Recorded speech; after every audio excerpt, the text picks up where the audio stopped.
వచ్చి 2 గంటలు అవుతుంది. మీ ఇంట వంట చాయ్ కానీ టీ కానీ ఇయటం తెలియదాదే? ఏంటండి వదిన గారు?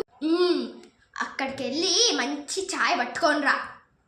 చూడండి వదిన గారు, చిటికలో అట్లా వెళ్ళి ఇట్లా వచ్చేసి చాయ్ పెట్టేస్తా. చిటికేసా ఏదే? నువ్వు కాదు, మీ కూతుర్ని వెళ్ళి పెట్టమని చెప్పు చాయ్.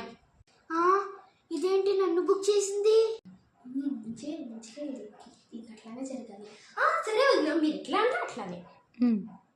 బంగారంలా ఉండేది ఇప్పుడు ఇది అయిపోయింది.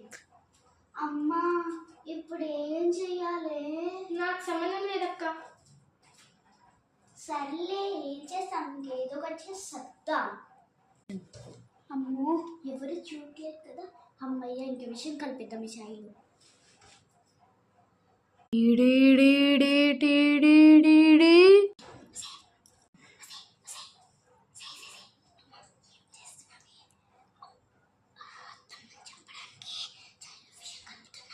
ఏంటి విషమా?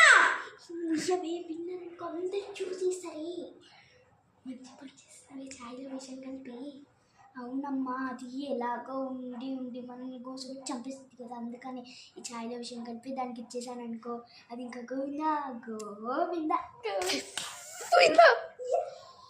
పన్నాగం పండుతున్న పాముడు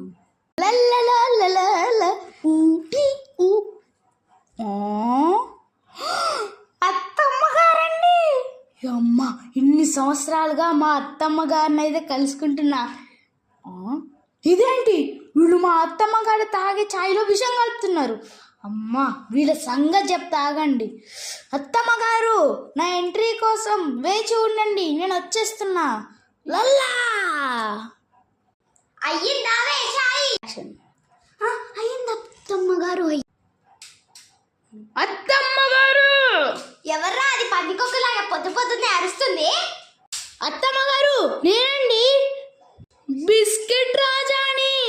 అరే బిస్కెట్ రాజా, నువ్వారా? ఇక్కడికి వచ్చారా? ఎలాగోలాగా వచ్చానులేండి, కానీ మీరు ఆ చాయ్.